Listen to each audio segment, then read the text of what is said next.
Aggies.com. Week 6 is here. Week 5 was a great set of shows. Had a ton of new faces in the comment section, which reminds me to tell y'all, please give me your score predictions and anything else you want to talk about relative to the game that we're discussing in the comment section below. If you like it, give us a like. If you don't like it, give us a thumbs down, but tell us why. Also, we'd love to subscribe too if you want to do that as well. We're going to do 4 games this week and got another segment coming up. So if you're watching this game and you haven't seen all the other shows we've done for this week, we're going to do another segment this week called Top 5.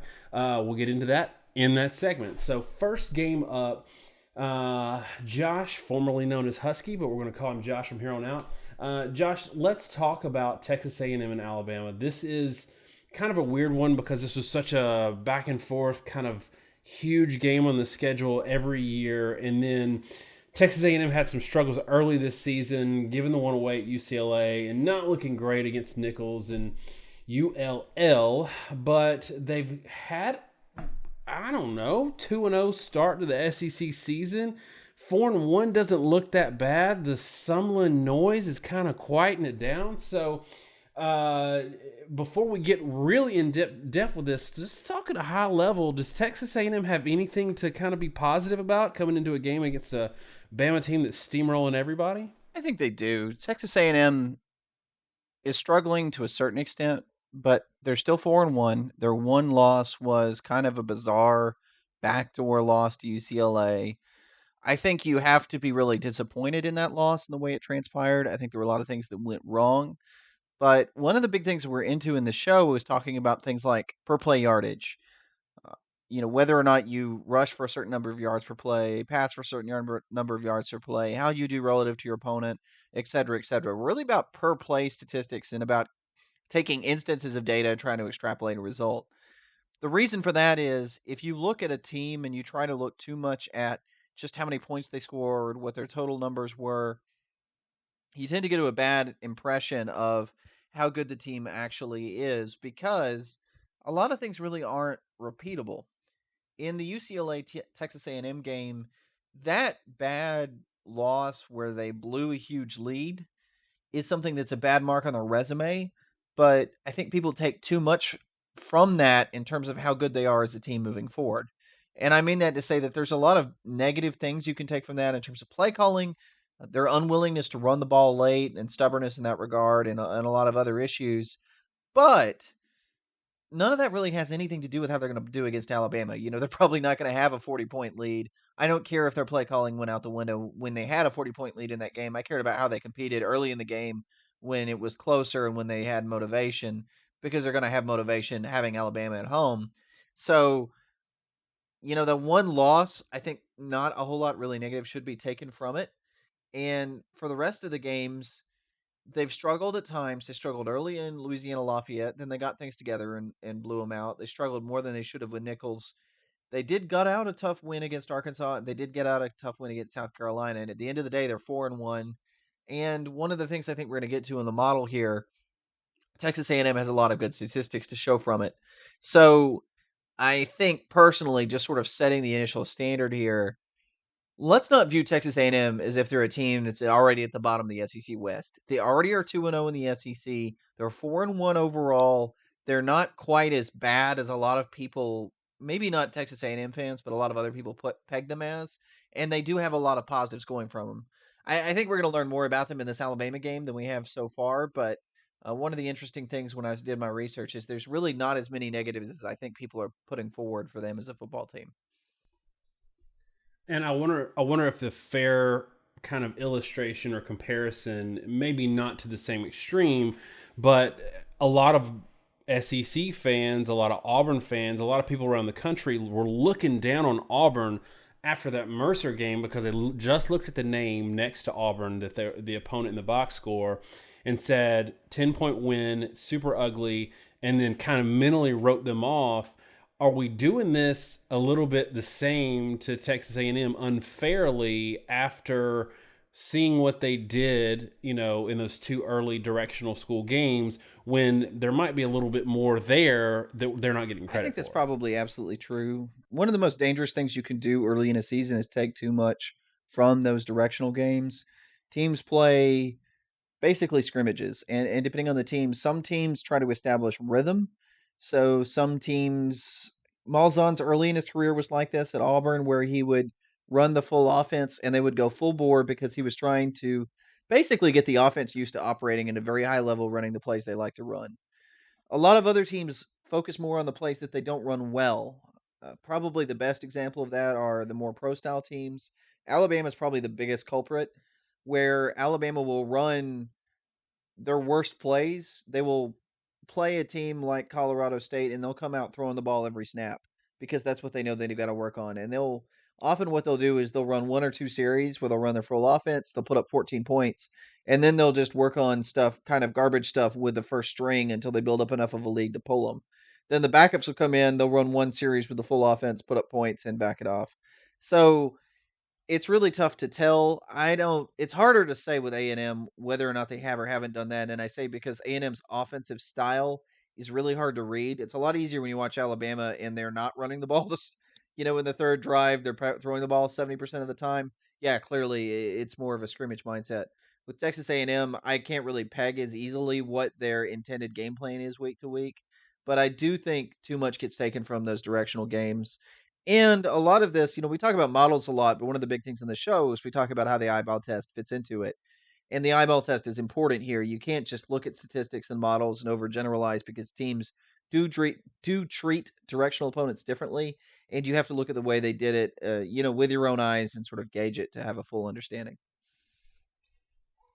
All right, so preseason, and again, like I always tell you, Alabama fans, we'll get to your team in a minute, but Texas A&M fans were, great to our channel last year. We want to make sure we give them their due in kind of their first discussion this year from us. So early in the season or even preseason, we discussed what we thought Sumlin needed to do to sort of bolster his offense and get away from what had troubled him in the past. And in the past, we discussed how he put too much on the shoulders of the quarterback, and not necessarily in a way that led him or made him be successful easily, and at times abandoned what could be a really good running game. And he still got a Trey Williams and a Keith Ford this year that have, some hit and miss. Keith Ford, I think, is coming on a little more than some people expected.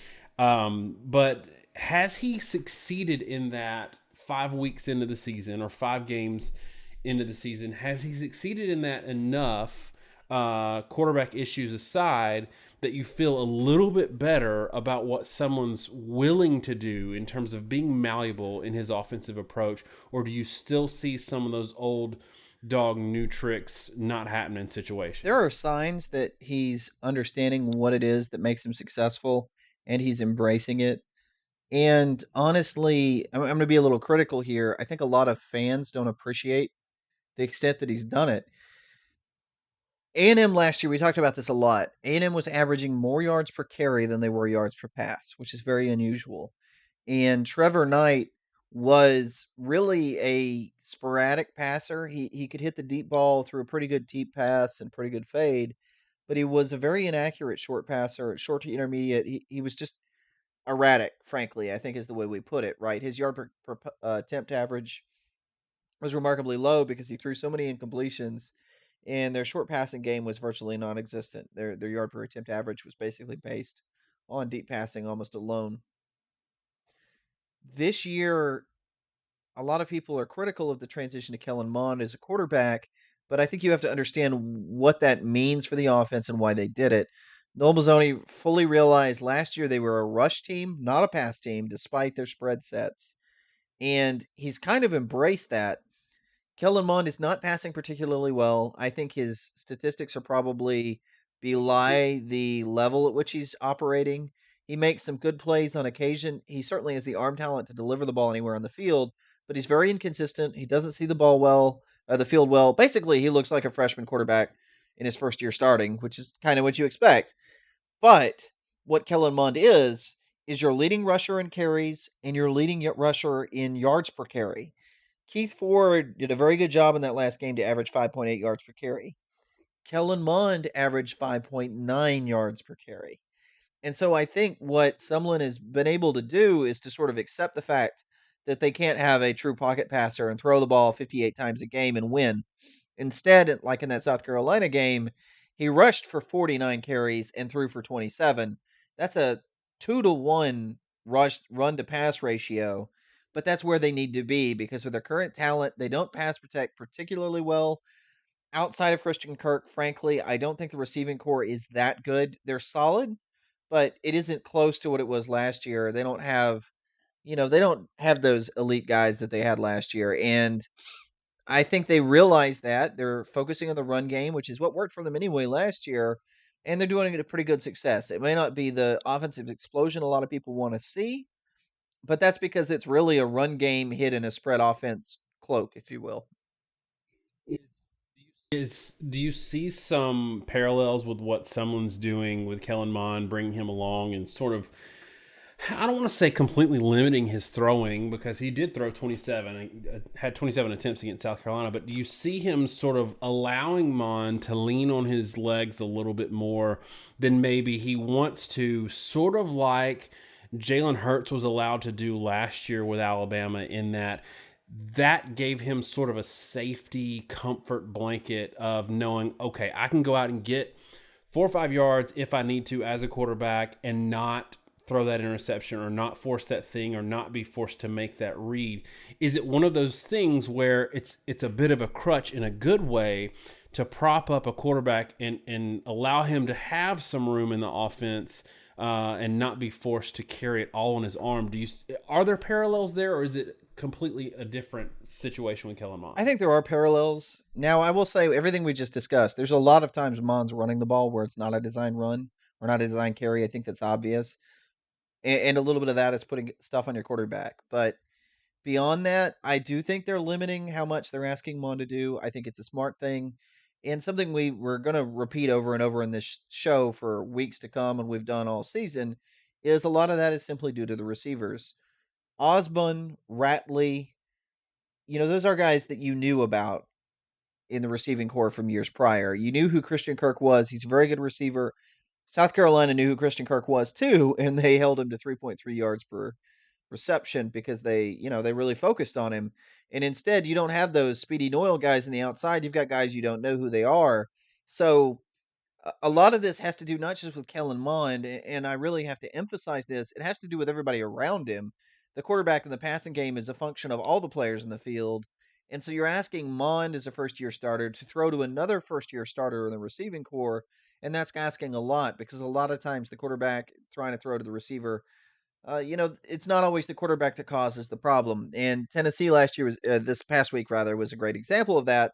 We went back and forth a lot about Dormady and his struggles passing, and I pointed out 2 or 3 times in that game where he had 20+ yard throws. That were they on the money? No. Were they late? No. And Danielson was tearing into Dormady about this. But, were they catchable balls? Absolutely. They were catchable balls. 2 of them bounced off either the hands or the chest of the receiver. And one of them turned into a big interception that went the other way. That was a big, actually, momentum play early in the game. But that really wasn't on the quarterback. So I think A&M, it isn't just about protecting Mond. It's about protecting Mond and the receiving core and breaking them in. And I think they're smart to do that. And right now you can clearly see the other receivers are starting to come on, guys like Osborne and Radley. And I think things will progress as everybody gets more comfortable. But when you replace so many moving pieces, you do kind of have to stay with a run game because the run game is more consistent. It's a little simpler for the quarterback to figure out, obviously. And they have a lot of experience at tailback that lets that operate at a high level. All right, so we're going to circle back and talk a little bit more about A&M and somewhat in context with the South Carolina game, but I want to jump over to Alabama real quick before we get into the numbers and just hit at a high level what we saw this Saturday. And the question I posed to you after the Vanderbilt game was, Vanderbilt had all this hype. They had all these defensive statistical rankings. Alabama came in and completely obliterated them. And I said, okay, how much of this is because Vanderbilt is that bad and how much of this is because Alabama is that good? So fast forward a week later, and the same thing, maybe worse, happens with Ole Miss. We see Vanderbilt hanging with Florida. We see Ole Miss getting obliterated by Alabama. So I ask you again, how much this past Saturday night, was Alabama being great, and how much of it was Ole Miss being that bad? And what does that tell us about this Alabama team? I think personally, probably 2/3 of it is that Ole Miss is that bad, and 1/3 is that Alabama is that good. Frankly, Alabama is a very good team, and they had to operate at a high level to take advantage of the opportunities presented to them. But we run models for all these teams. Are going to run a model for Auburn, Ole Miss, and slight spoilers: those numbers don't look really good for Ole Miss as a season-long averages. Ole Miss is a bad team. Vanderbilt is a bad team, and again, a slight spoiler there. At the moment, it's not just that Vandy isn't the number one rush defense in the country. Vanderbilt is not an average run defense. They are a below average run defense. And I think Vanderbilt is going to be exposed later in the year. I think Ole Miss is probably going to be exposed later in the season. So I was very impressed with what Alabama was able to do. I was particularly impressed with the fact that Jalen Hurts has improved radically. I can't say enough what he was. We were extremely critical in the show right last year about Jalen Hurts. Over and over early in the season, we talked about how Jalen Hurts was executing the things in front of him, but how the things he was being asked to do weren't things that were going to translate against better opponents. You can't run these little pop pass jet sweeps and get a guaranteed 40 yards when you're playing LSU and Washington and Clemson. And it was pretty obvious to us. I think it was obvious to a lot of people. It was amazingly not obvious to some others. But what they're doing this year with Jalen Hurts is they're asking him to stand in the pocket, to make reads, to deliver the ball downfield. And he still has some glitches, but he's doing that at a tremendously higher level. He's throwing 15-yard hitch routes. He's throwing seam routes. He's reading coverage. He's doing a little bit to move safeties with his eyes and really going through about 2 receivers per play, which isn't a ton, but it's still a lot more than the one read and run that they were at last year. To a certain extent, I think Alabama is asking Jalen Hurts, by the way, when he sees the back of the middle linebacker's helmet, to just take off running. And it's easy to be critical about that, but frankly, he's such a good runner that I don't think it's really a bad thing. And what that's basically saying is, look, if you're the opponent and you don't keep your middle linebacker to cover Jalen Hurts, we're just going to take 10 yards of play. So the middle linebacker has, if you're playing Alabama, you have to keep your middle linebacker on Jalen Hurts, which means something else is going to be open and it's a lot harder in coverage. So, to a certain extent, Alabama made everything easier through all the weapons they had. It made it very hard for Ole Miss to defend them because you can't cover the receivers without respecting the run game. You can't respect the run game without giving up something in the passing game, et cetera, et cetera. But all that said, it's not like Ole Miss has really done any of that effectively to this point in the season anyway. And they turn the ball over. They have what we've always talked about was very high risk, high reward offense that has paid off in previous games with Alabama to a certain extent. That same high risk, high reward system is what let Alabama come back from a huge deficit last year. This year, they immediately started in the hole when it snowballed. So I think to a large degree, Ole Miss just, rather than getting off to a great start with their rolling the dice, they rolled the dice and went off to a bad start. And the moment that happened, they were pretty much done. I was interested to see in this game kind of what you were talking about here. I think it was 2 weeks ago, Rod Gilmore, which I don't like anything he usually says, but he did make a good point about how Jalen Hurts had a really long touchdown run, and it wasn't a design run. It was in a situation where I think he went through like no progressions. His primary was covered, and he just took off, 25-yard touchdown. And to your point that you were making, it was, okay, he's not sitting back and making reads like the Washington State QB did the other night and sat back there way too long. He might be going to a second progression in some of these plays and maybe just one and taking off. But is it that bad if he's getting 8-10 yards per carry? Like this game, he's 10.1 yards per carry against Ole Miss, and he didn't even run it that much late. I have a hard time faulting that as well. But I agree with you about Ole Miss being that bad. I can't believe the amount of quit that I feel like I saw in that game.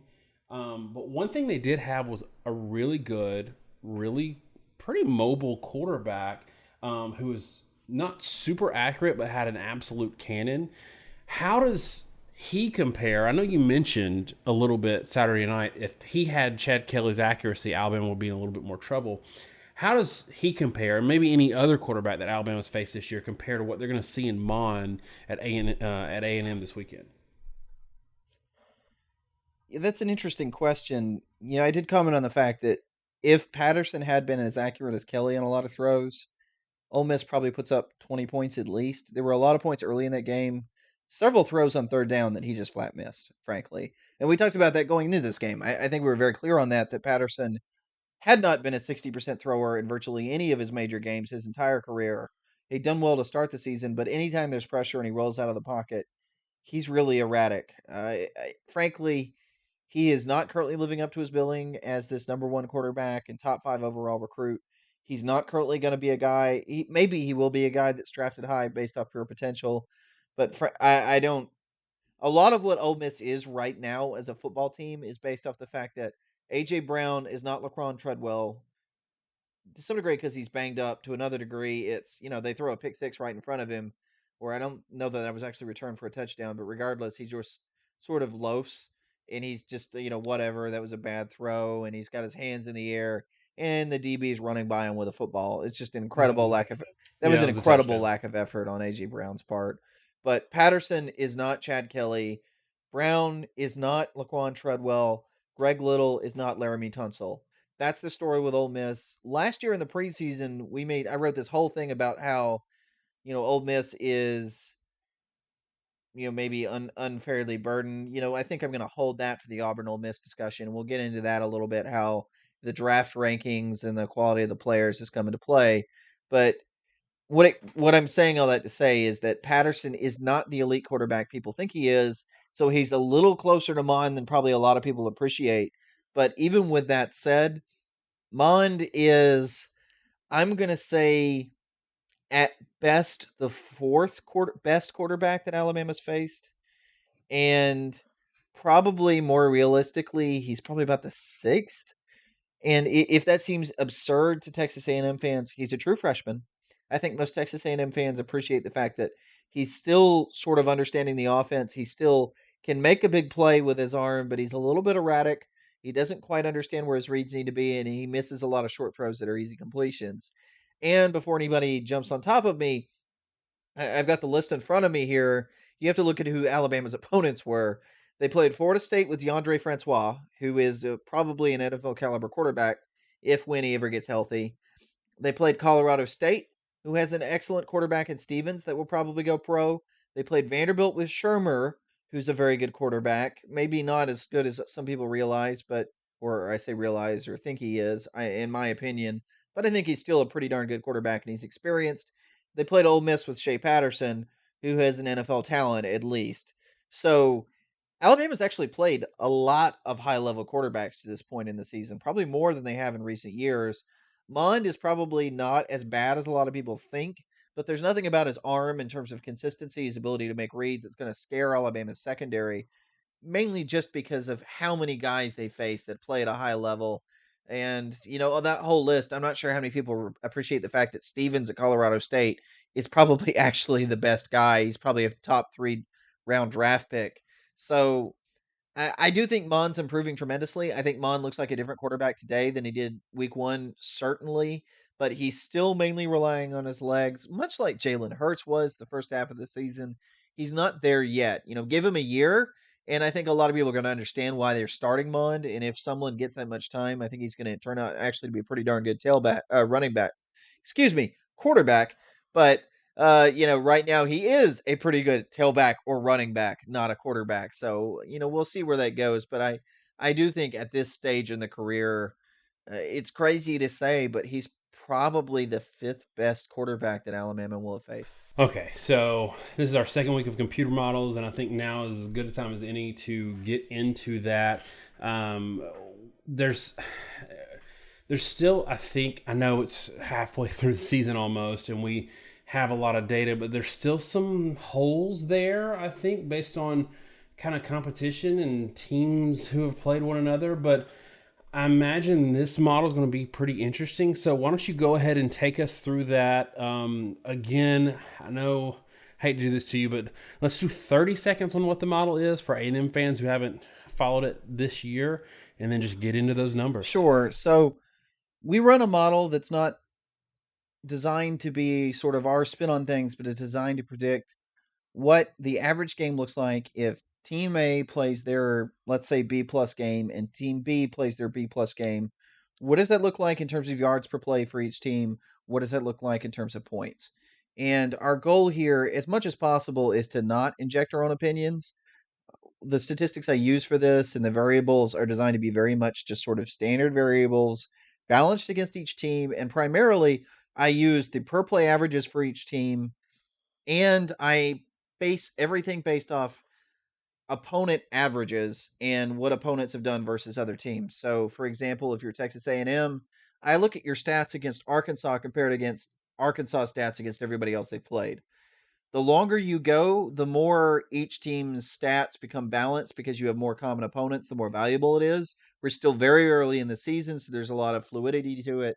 But this basically gives us a ballpark idea of exactly sort of where each team lies. And for A&M fans and Alabama fans, a point of reference, last week we had Alabama as a 30-12 winner over Ole Miss. That was exactly the point spread of the Vegas line, and I think more often than not, we're within 3 to 5 points of the Vegas line with some abnormality. So it just kind of is basically a ballpark guess of where each team's going to lie based off how they've done in the past. So with that said, I'm just going to start with the instant long, we'll say pop fly point here, and I'll kind of gauge reaction. Predicted score for this game: Alabama 37, Texas A&M 30.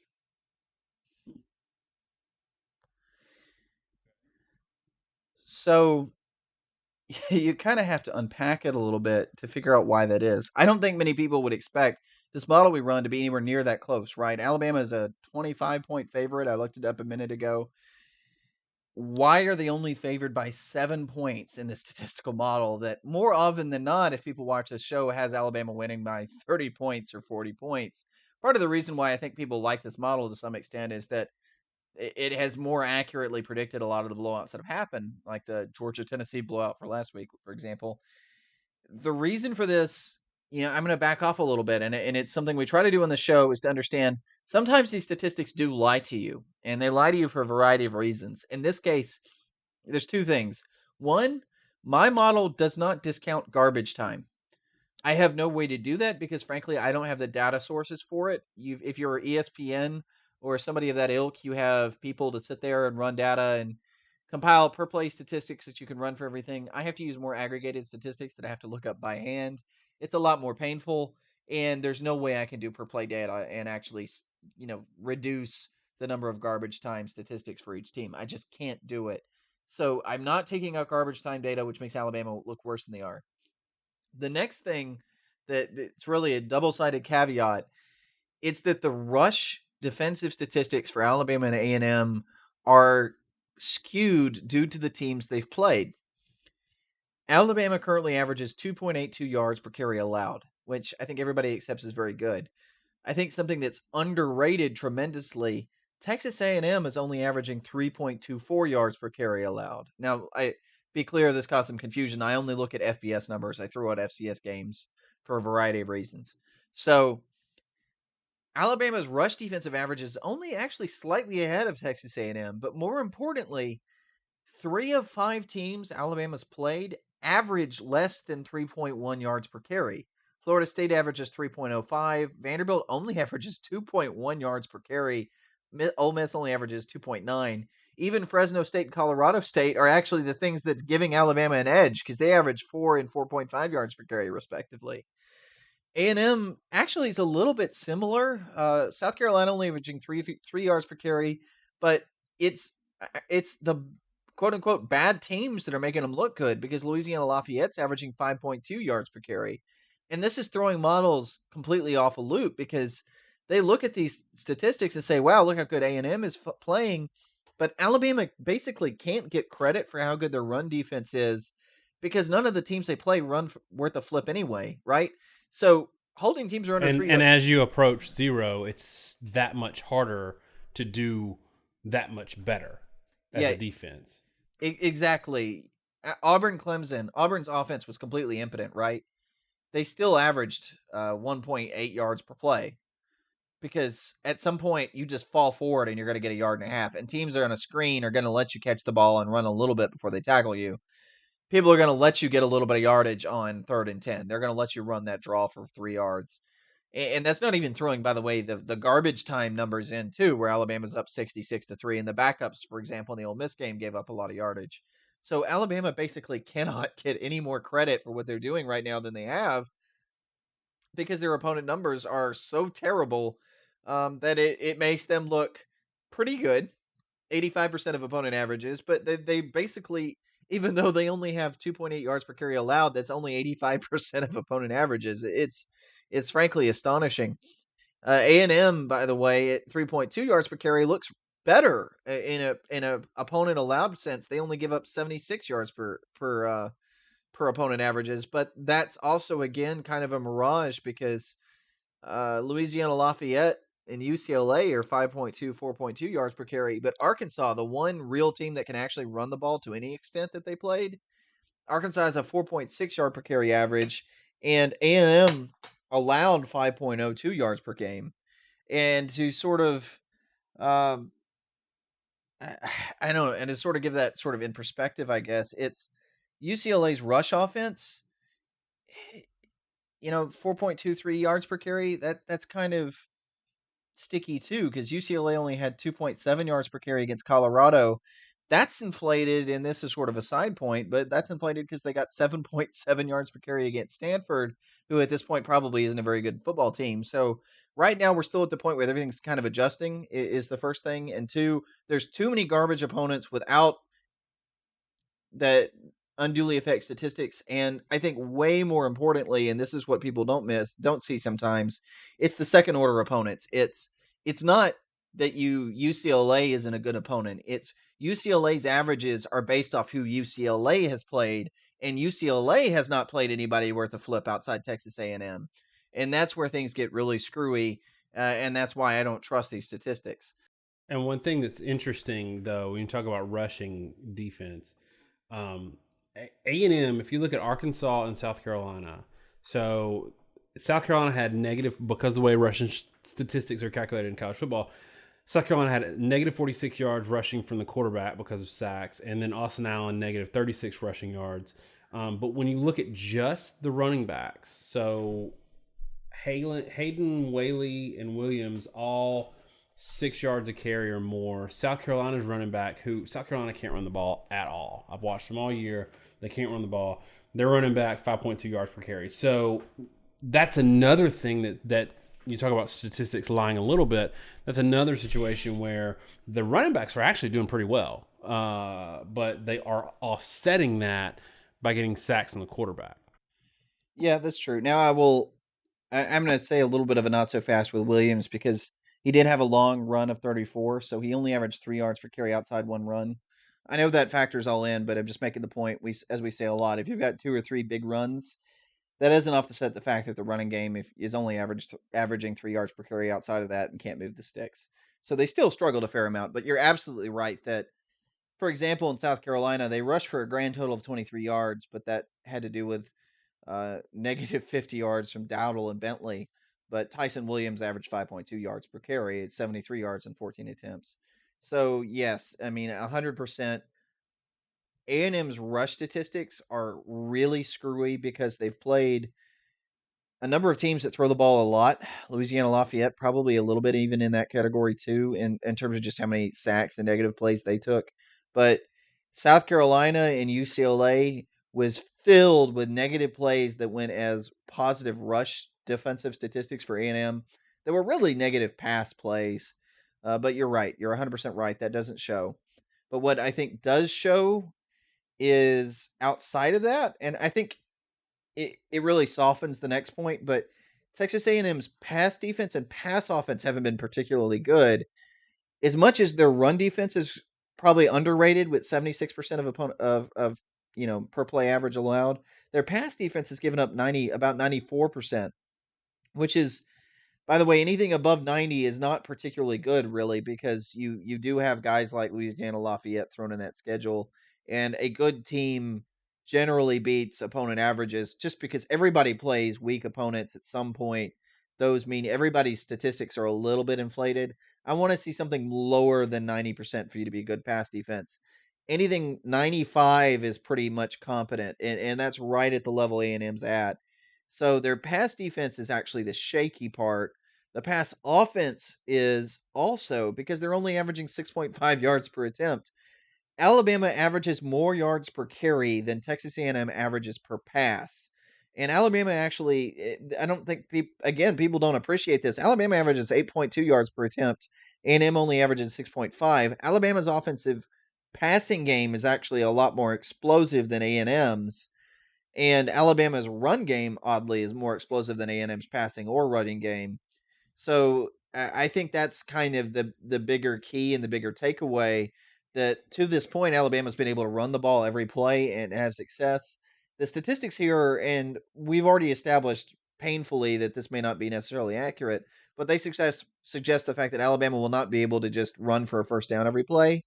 But what's hidden in that is when you do get a pass off on A&M, it's probably a lot more successful than they'd like. A lot of that, like you said, is screwy with college statistics because there's a lot of sacks that are factoring into the wrong side here. That, the pass defense isn't that bad because they're creating negative plays and that quote affect the run game. But still, you beat A&M by throwing the ball some, not by running it totally. And I think everybody can appreciate that when you consider what happened to UCLA and what happened with Arkansas versus what happened with South Carolina, that for all their passing is still probably more of a run team if they were in their comfort zone. And I think that's where that game lies in terms of matchups. And I think that's also shown in your statistics because Jake Bentley, who's been kind of a big win in some areas for South Carolina this year, one thing he hasn't been is a high yards per attempt guy. An 8.5, 2 touchdowns, no interceptions. He had a pretty good game. Now, a lot of that was in the first half. They adjusted a little bit in the second half. But one of the things that scares me if I'm an A&M fan in this game is Kellen Mond has been, when we're looking at yards per attempt, has been really bad. And that's where you need the opposite. Like, yes, everybody talks about how you need a running quarterback to beat Alabama. I don't necessarily know that that's true. I think you just need a really good quarterback to beat Alabama. But you need a high yards per attempt quarterback to beat Alabama. And we even saw it against Ole Miss. A couple of times where Shea Patterson really stung Alabama were on really nice deep shot throws. And they talked about that in the game, how you're not going to drive the field a lot on Alabama. You're going to have to take your chunks. And I don't know that they have the quarterback to do that. And what we saw against Ole Miss and what we saw against Vanderbilt is even when Alabama was struggling somewhat offensively or taking a while to get going, the defense was giving them so many short fields that it didn't matter. I mean, yeah, Alabama was putting up a lot of numbers and yardage, but they could have double that if they weren't starting from the opponent's 40-yard line every time. So I think A&M is going to run into a lot of that in this game where Alabama's offense doesn't have to be that great. They don't have to run for 7-8 yards a carry. They don't have to throw it that much to score a good amount of points because I think their defense is going to give them some short fields. I do agree, and that kind of rounds back around to how I would, to some extent, explain away the model. This 37-30 score is based on the points scored, yards per play for each team, and it sort of extrapolates how they did on a per play basis and how that translated to points. A&M's, their smallest point game was South Carolina with 24 points. They had 5.2 yards per play against South Carolina and scored 24. They had 5.06. They actually were less successful on a yard per play basis against UCLA than they were South Carolina, but they scored 44 points. So how does that happen? How do you have, and it's bizarre, right? And I think a lot of people kind of maybe will blink at this. I'm hoping so because it doesn't seem sensible. Their offense was more successful against South Carolina than UCLA and scored half as many points. In my opinion, it's because they've got Mond in, who, to a certain extent, can sort of hit plays and move things, but there's no consistency whatsoever. And they don't hit scoring plays, more importantly. they kind of hit random screens and random intermediate passes, and it's all very sporadic. They aren't hitting deep shots that score, and they can't move the chains with consistency. They're somewhere in the middle, and he's throwing 20, 30-yard passes that are sort of random jump balls, and they're turning the ball over sometimes. They're not really, just not doing the things you need to do to win, right? Third down efficiency, less than 50%, consistently turning the ball over at least once per game. And the run game is not overly effective, play in and play out, and a lot of it's based off whether Mond can scramble for 10 yards or whether he gets, a 2-yard loss on a scramble. So it's absolutely kind of what you're speaking to. That stuff stalls drives, which creates short fields. Short fields lead to easy points for your opponent and difficult scores for you, because you may get, if you got to drive the ball 80 yards, you may get 60 yards on a drive and it bump your stats and then stall, and then you're going to get a field goal. And if you turn the ball over on your own 30, the other team gets 30 yards to your 60, but they get a touchdown. And suddenly you're down 7-3. And that's how sometimes statistics can lie to you in a ball game. And even in the South Carolina A&M game, A&M almost doubled up South Carolina in total yardage, and they won by a touchdown, and they had to come from behind to win by a touchdown. And I think a lot of it is due to inconsistency. Really, frankly, that does come from having a guy that really probably isn't ready to play quarterback in the SEC. And I'm going to go ahead and give my score because I think that's a pretty good lead. I think the fact that they don't have a quarterback that's ready, for all of his talent running the ball, if you can't make Alabama's defense play to safety, because that's the only you saw success from Ole Miss running the ball, because they were making Alabama play some to safety, and Alabama's defensive line isn't what it's been the last few years. They're still really good, but they're not, negative rushing yards per game, still playing to safety sort of football. And I think that A&M is going to have some running success against Alabama, more than Alabama fans are really comfortable with. I don't think A&M's as bad of a team as everybody wants to write them off as, kind of like we talked about at the beginning of this show, based on a couple of ugly games early in the season. So for that reason, I still am going Alabama win. I don't think they cover. I like the 37 that the model's given for Alabama's offense. I obviously don't like the 30. I think it's too high. Let me go 37-17 Alabama. Alabama fans have kind of gotten spoiled this year. I think they're expecting that every game is going to be like the last two, where it's could be 70-0 if they want it. A&M's a better team than that. They just are. And I think 37-17 it sounds like we're killing A&M. We're not. I mean, Alabama is that good. But having said that, I want to give you an opportunity, as I always do, to talk about your gut versus the model, because I have a feeling that your gut's going to deviate this week. It does. And what it really comes down to is, I think Texas A&M's rush defense, which is probably genuinely underrated from where it should be. Again, this is the third best rush defense in the SEC in yards per carry basis. It is, and that's kind of impressive, right? And that should be given. Excuse me, the fifth best. I was looking at rushing offense. Fifth best rush defense, third best rush offense, yard per play basis. That means they can move the chain some. That means they can stop it. Everybody's in love with Auburn and Georgia's defenses, right? At their ability to stop the run.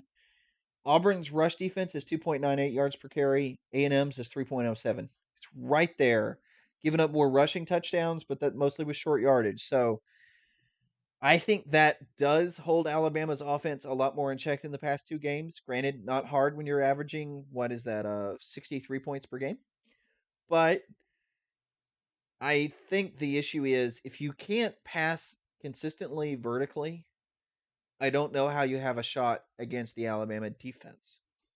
And I don't think Alabama's defense is given nearly enough credit, because until I see otherwise, I'm going to assume they have a really good run defense. And they are giving up 2.82 yards per carry. There is nothing that makes me think their run defense is anything but elite. The only problem is their statistics can't back it up, because they haven't faced anybody that averaged more than 4.5 yards per carry. A&M, despite averaging 5.6 yards per carry, again, number 3 rush offense, I don't think they're going to be able to make that happen. So in considering that I don't see any sign that Mon can really make up for that, I think this ends up being a more low scoring game than the model thinks. I think Alabama scores lower. I think A&M score is radically lower. I'm gonna go with a guess of Alabama 27, Texas A&M 3. I think A&M is gonna have some sort of long pass or a kick return from Kirk or something that's gonna generate points, and I'm gonna kind of hedge my bets there and say it'll probably average out to a field goal rather than a touchdown. But I don't see them sustaining drives with a run, and if they're in third and long situations, I don't really have any hope of Mon succeeding because, and this is I think my final point I'll leave with on this, Alabama's corners are not as physical as they have been in past years. They're not as big, and they don't seal the edge particularly well, frankly. But what Wallace and Averett are is they're true cover corners. And that's something Alabama hasn't had the past few years. Maybe they don't have NFL size where they can match up with the biggest receivers in the world, but they've got very good technique, they have very good speed, and they don't give up easy passes. And they generate a lot of turnovers if you throw errant footballs, which we've seen Wallace now take multiple interceptions, basically just by reading the quarterback's eyes and being in phenomenal position to break on the ball. I think that's what really bites A&M, and I think if A&M plays it conservative, this is something like a 27-7 game or 27-3 game. The only reason this would be a blowout is if they get overly aggressive, if they try to throw the ball to really, again, we talked about this last week with Clemson, Virginia Tech, that for Virginia Tech to win, they were going to have to be extremely aggressive. I actually said I thought that was a 31-17 game, which was the final score, but I said I didn't think it would go that way because I felt like Virginia Tech would really try to roll the dice because I felt like if they played a straight game, it was going to be 31-17. Virginia Tech did play a straight game and lost, but I think if they had rolled the dice, more than likely they would have been blown out by Clemson, even worse. But it was the only way they were going to have a chance to win. It's the same thing with Texas A&M here against Alabama. They need to take a lot of deep shots in order to have a chance here, and they may pay off. But more than likely, if they do that, then this score gets a lot more out of hand, like 42 to nothing kind of score. But assuming they play it more straight, which I think they're gonna do because I think they're just gonna try to make this margin look better, play their game, and hope Alabama makes a mistake. I think you end up with more of a 27-3 score. All right, we're going long with this show for this game, but I want to ask you one more question because it's been a little interesting insight when we look at the remaining schedule after this game for a given team. So I'm going to give you A&M's last 6 games. Let's assume they lose to Alabama and they're 4-2. I'm going to give you their last 6 games, and you real quick, just let's do a couple of minutes on this segment. What are their chances of going 8-4 this year? So 4 wins out of these last 6 with Florida, Miss State, Auburn, New Mexico, Ole Miss, and LSU. Well, okay, so let's just assume that Alabama's a loss, all right, to start with. And I know that it's not guaranteed, but let's assume it. Be more conservative with this. I think Alabama's a loss. I think Auburn is more than likely a loss. I do think Auburn's a very good football team. That puts you at 9-3. Now the question is Mississippi State, New Mexico, Ole Miss, LSU, Florida. How many do you lose in that set? Don't think you're losing to New Mexico. Frankly, I don't see you losing to Ole Miss. I don't see you losing to LSU at this point. I think A&M catches them at a great point because of the last 2 games of the year. Ole Miss has nothing to play for at that point. They don't have a bowl, so they're not going to be trying to get a last win or two. I don't think any team plays as hard as a team trying to get their 6th win, and that plays out a lot. Kids love the $500 in bowl swag that they're allotted. It goes a long way with an 18-year-old. LSU, it looks like they're quitting already, and at that point, I honestly think they may have a losing season. I don't buy Mississippi State, never have. I don't necessarily think they have the talent level. I think they've got a lot of hype out of the LSU game. And I don't buy Florida being a very good football team. So I think there's a really good shot they go 4-0 in those games. But I certainly think I think there's a better than average shot that they go 3-1. So I think A&M is probably going to average at least an 8-win season this year. In fact, I think there's a very good shot that A&M comes out of the season 9-3. And I'm not even saying that A&M is necessarily that great of a football team. frankly, the SEC is just that bad. And it's an interesting question because I think they may go 9-3 with losses to Alabama and Auburn. I think there's a solid shot that those are the only two ranked teams they've played, with possibly the exception of UCLA. Final rankings at the end of the season, and where do you put them if they're 9-3 and they lost all their ranked games? I guess you have to keep Sumlin, but it's not like they did anything impressive. Well, Mark Richt stayed at Georgia with that very model for 5 years longer than he should have. Yep, no, I totally agree. We've broken that out a ton. What Les Miles did at LSU was remarkable because they played so many elite ranked teams, and he had a good record. And 9 wins with that schedule, 9 and 10 wins, was actually quite impressive. And I think LSU made a huge mistake by firing Miles. Conversely, Mark Richt had the easiest schedule imaginable, and he had, I think we figured it was like a 20% win rate against ranked teams. But he so rarely played them that he still won 9 and 10 games every year. It just so happens the SEC is so down this year that A&M's schedule ends up being quite easy. Florida is a tough draw theoretically from the East, but frankly, anybody but Georgia is exceptionally beatable. And I think 9-3 is absolutely on the table.